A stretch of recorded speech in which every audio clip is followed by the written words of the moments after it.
ఏపీలో ఎండలు దంచు కొడుతున్నాయి. ఉదయం 8 గంటలు దాటక ముందే సూర్యుడు సుర్రుమంటున్నాడు. మాడు పగిలేలా ఎండలు మండిపోతూ ఉండడంతో జనం అల్లాడిపోతున్నారు. మండు టెండల్లో పిల్లలు మొదలుకొని అన్ని వయసులు గల వాళ్ళు తీవ్ర ఇబ్బందులు పడుతున్నారు. గడప దాటి బయటకు రావాలి అంటేనే జనం జంకుతున్నారు. అయితే రాష్ట్రంలోని 67 మండలాల్లో నేడు వడగాలులు వీస్తాయని ఏపీ ఎస్డీఎంఏ అంచనా వేస్తుంది. అంతేకాదు 30 మండలాల్లో మాత్రం తీవ్ర వడగాలులు వీస్తాయని హెచ్చరిస్తుంది. శ్రీకాకుళం జిల్లాలో 7 మండలాలు, విజయనగరం జిల్లాలో 11 మండలాలు, మన్యం జిల్లాలోని 10 మండలాలు, ఏలూరు ఎన్టీఆర్ జిల్లాలోని ఒక్కో మండలంలో తీవ్ర వడగాలులు వీస్తాయని అంచనా వేస్తుంది. దీంతో ప్రజలు అప్రమత్తంగా ఉండాలని, అవసరమైతేనే బయటకు రావాలని సూచిస్తున్నారు. ఇదే అంశానికి సంబంధించిన పూర్తి అప్డేట్స్ మా కరెస్పాండెంట్ విజయచంద్రన్ అడిగి తెలుసుకుందాం. విజయచంద్రన్, ఆంధ్రప్రదేశ్లో రోజు రోజుకు ఎండలు తీవ్రమవుతున్నాయి.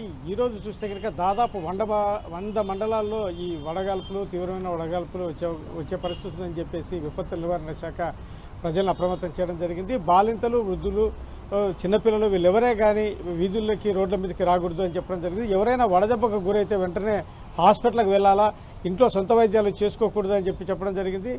చాలా విషయాల్లో వీటన్నిటి కూడాను అంటే విపత్తుల నివారణ శాఖ ప్రసార మాధ్యమాల ద్వారా అయితేనేమి, ఎస్ఎంఎస్ల ద్వారా అయితే వీటన్నిటి ద్వారా కూడా ప్రజలను అప్రమత్తం చేయడం జరుగుతోంది. రాష్ట్ర వ్యాప్తంగా మనం ఒకసారి ఈ ఎండల తీవ్రతను మనం పరిశీలిస్తే ఈ 30 మండలాల్లో తీవ్రమైన వడగాల్పులు వీస్తాయని చెప్పడంతో పాటు 67 మండలాల్లో వడగాల్పులు కూడా ఉంటాయని చెప్పడం జరిగింది.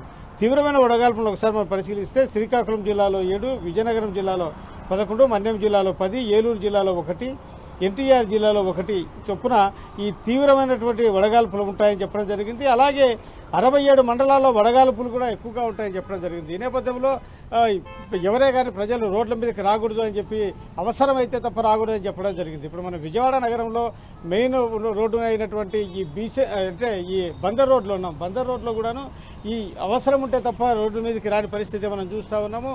చాలా రోడ్లు నిర్మానుష్యంగా ఉన్నటువంటి పరిస్థితి మనం చూస్తూ ఉన్నాం. కాబట్టి ఈ ప్రజలెవరూ కూడాను అవసరమైతే తప్ప రోడ్ల మీదకి రాకూడదని చెప్పేసి విపత్తుల నివారణ శాఖ, వాతావరణ శాఖ హెచ్చరికలు చెప్తా ఉంది. Right, thank you Vijayachandran.